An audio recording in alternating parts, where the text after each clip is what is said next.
welcome to our new session on Nurse Winners. Let's aim, learn and achieve together. Today we are here with a exam preparation oriented multiple choice questions, especially from medical surgical nursing. So these questions will be helpful for you for preparation of medical exams as well as other competitive nursing exams like RRB, ESIC, AIMS, etc. So we have included 5 questions with their rationals. You can go through it, you can revise it so that it is beneficial for you. So let's start. The highest priority. I'll repeat, when planning care for a person with burns on the upper part of the body involving face and neck, which of the following nursing diagnosis should take the highest priority? Options: 1. Fluid volume deficit. 2. Body image disturbance. 3. Ineffective airway clearance. And 4th is risk of infection. The correct answer for this question is ineffective airway clearance. So here the question means a person has got a burn, especially on his upper part, which involves face and neck. So which nursing diagnosis you have to include as a highest priority? So we will just see the rationale for this question. Among them, ineffective airway clearance is of the highest priority. The reason for it is, this is a case of a burns.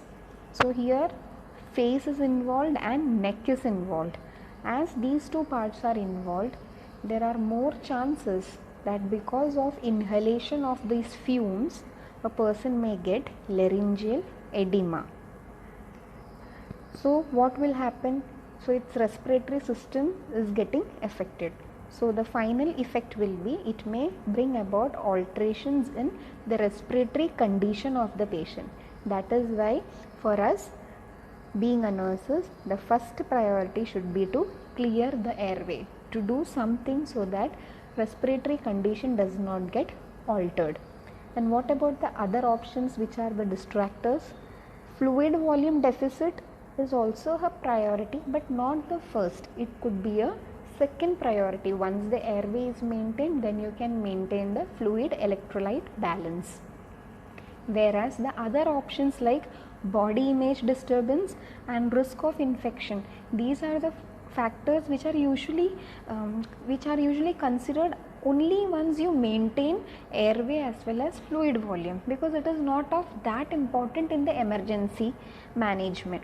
So the main important priority is ineffective airway clearance, because we have to look on to the respiratory condition of the patient. I hope the rationale is clear for this question. The question is, blisters are mainly seen in. Options are first degree burn, second degree burn, third degree burn and fourth degree burn. So the question here, the term we have to highlight in this question is blisters. In which degree burn can you find blisters? So let us have the rationale for this question. The correct option is second degree burn. So the theoretical aspect for this question, based on the depth of the injury caused due to burn, it is classified into 4 types: first degree, second degree, third degree and fourth degree. So let's go on with the rationale for this question. So just a small theoretical part for this. Based on the depth of injury, burns are classified into 3. That is, how much depth the injury had happened on the body. They are classified into 4 types: first degree, second degree, third degree and fourth degree burns. In first degree, it is a very mild compared to all other type of burns. It remains only on the superficial part of the skin. That is why usually the patient will complain of pain and redness over the outer layer, that is epidermis. So it is the mild one and it is usually painful and it is red in color compared to other burns, that is first degree burns. whereas second degree is also called as partial thickness burns. Here it will affect epidermis as well as dermis, that is below the epidermal layer. In the first degree it had affected only epidermis, in second degree it is affecting both epidermis as well as dermis. Second degree burns also cause pain, redness. At the same time, it causes swelling and blister formation. What are blisters? You can look into the diagram. There is small elevation of the skin which is filled with fluid. That is what is called as blisters. First degree burn had pain and redness. Second degree burn have pain, redness as well as swelling and blister formation. This is also known as full thickness burns. Second degree was known as partial thickness. Third degree is known as full thickness burns. So in this kind of burns, the injury depth is below the affected tissues. It goes through the dermis, at the same time it goes much more down and it affects the tissues. That is why when you look onto a person with a third degree burn, you can find the color of the skin will be like whitish or else black or charred skin. Charred skin means if you burn a paper and finally when you see the end product of the paper, how does it look like? That is what is called as a charred texture. So the skin will be charred, and the most important is, since the tissues are also getting affected, the sensation is being lost. That is, the person feels numb, no sensation of pain. And when we talk about healing, healing does not take place easily like first degree and second degree. Here it takes longer time, especially it requires surgical management. So I hope third degree burn is clear to you. It will not happen by its own. Fourth degree burn, the injury goes much more deeper.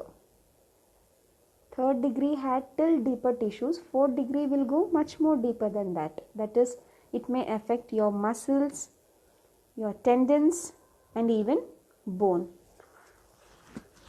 And here the burns will be often black in color and the whole burned part might be loosed in that area. You cannot find any muscle, tissues, everything will be exposed. That is what is called as fourth degree burn. So we have seen the characteristics of first degree, second degree, third degree and fourth degree.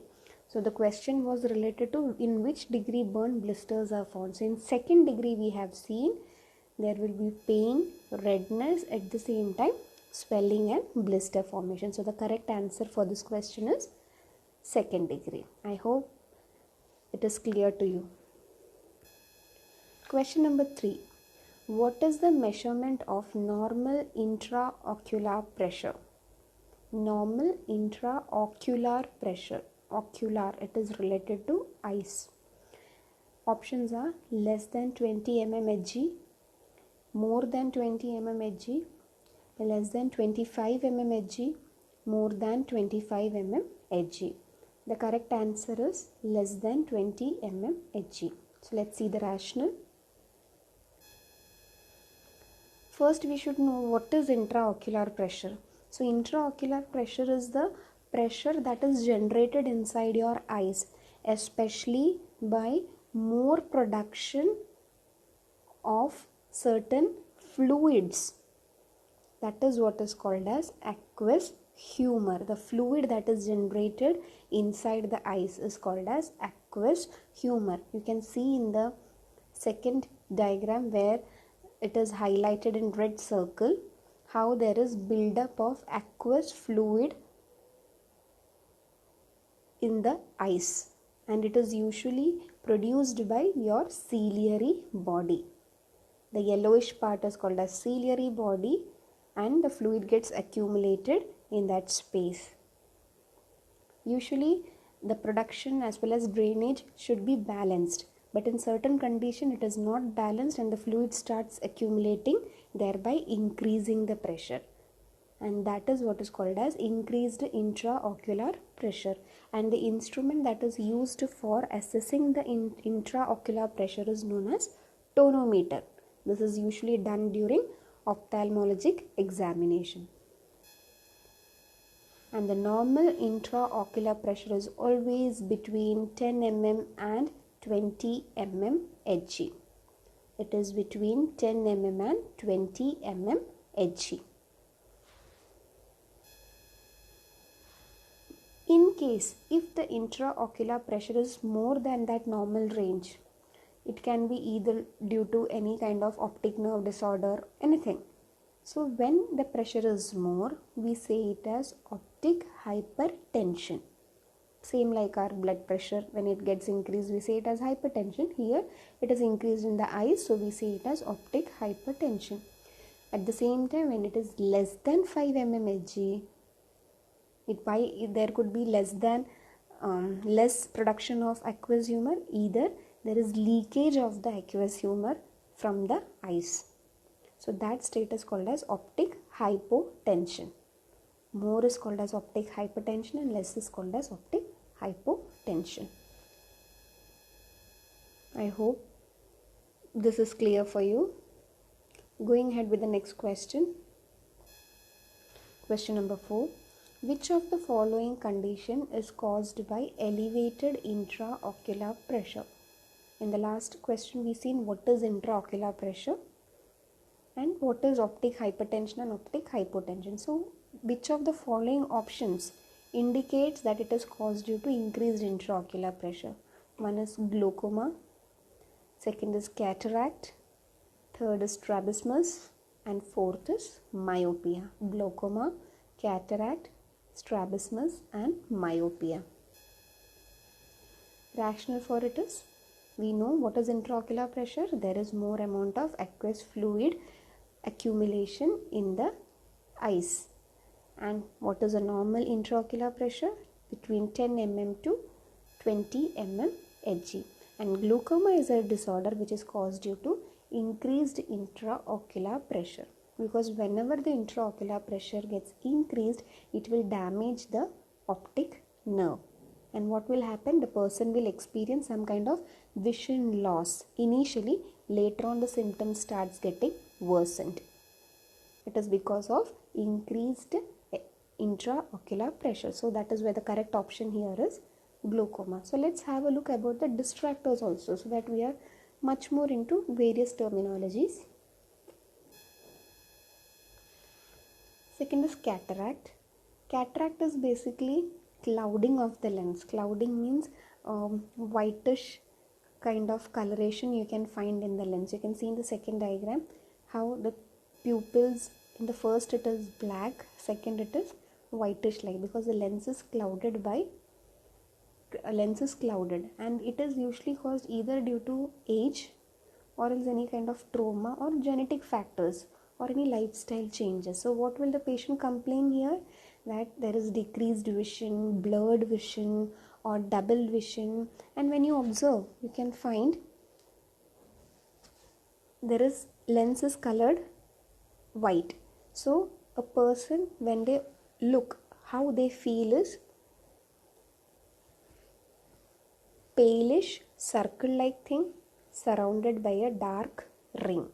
When a person with cataract look onto an object, the vision will be blurred, and how they feel it as like palish background covered by a dark circle. That is what is called as a halos around light. You can just imagine palish circle, something it is filled with whitish and it has got a ring which is black in color. That is called as halos around light. It is the case of cataract. Whereas for strabismus, here the condition is where the eye alignment won't be proper. When a person looks onto an object, you can find the eye alignment is not proper. You can look into the diagram, it will give you a clear picture about strabismus. And it is usually caused due to some kind of muscle dysfunction of the eyes, or else any congenital causes or chronic myopia. Myopia is short-sightedness, wherein a person can see the nearest object but unable to see the far object. That is what is called as myopia. So in these conditions, a person may have strabismus. And the last is myopia, just what now I said, that is nearsightedness, wherein a person cannot see the distant object and can see the nearer objects very clearly. It usually occurs because when you look onto an object, that object's image should fall at the last portion of your eyes, which is called as the retina. It should go and strike on the retina, then only the vision will be proper. But if it strikes in front of the retina, that is called as myopia. And at the same time, if it strikes behind it, a little bit far away, that is called as hypermetropia. That is far-sightedness. Myopia is near-sightedness and hypermetropia is far-sightedness. So here a person usually will have complaints with blurred vision when they look onto a far object. So that is why they will hold a book very close to their face and they will slightly close their eyelids while reading. Partially they will close their eyelids while reading. You can find these symptoms in patients with myopia. So that is what is, we have seen what is glaucoma, cataract, then strabismus and myopia. I hope this answer is also clear to you. And the last question is waiter's tip position. Very important. Waiter's tip position is seen in which of the following condition? First is Bell's palsy, second is facial palsy, third is Erb's palsy, and fourth is congenital dislocation of hips. Bell's palsy, facial palsy, Erb's palsy, and congenital dislocation of hips. The correct option is Erb's palsy. Let's see the rationale.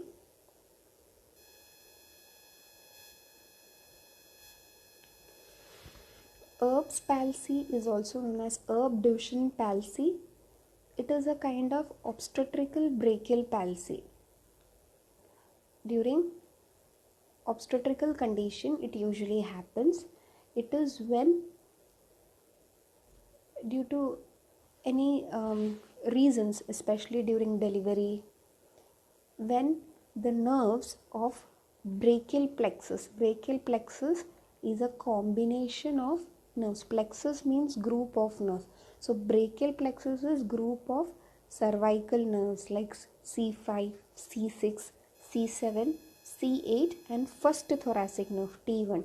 Combination of these nerves are called as, group of these nerves are called as brachial plexus. And when this brachial plexus gets injured, especially during birth, it results in a palsy called as Erb's palsy. So the highly affected nerves will be C5 and C6. And the typical sign of Erb's palsy is what is we have seen in the question, waiter's tip position. What you can find here in this waiter's tip position is, you can look into the diagram. The arm of the child will be hanging on one side and it is slightly rotated towards the body. Arm is hanging on one side and it is rotated towards the midline of the body. And the forearm is extended. It is straight. It's not flexed, it is straight and pronated. You can look on to the palm side of the child in the picture. The position is pronation. Pronation means when you face your palm down. That is how you bless someone, how your hands will be. That position is called as pronation. Blessing is pronation. So here also the forearm is extended and pronated. So first is arm is hanging on one side. It is slightly rotated towards the midline. Forearm is extended and pronated. At the same time, the wrist is slightly flexed. It is slightly flexed, at the same time pronated. These are the typical signs in waiter's tip deformity.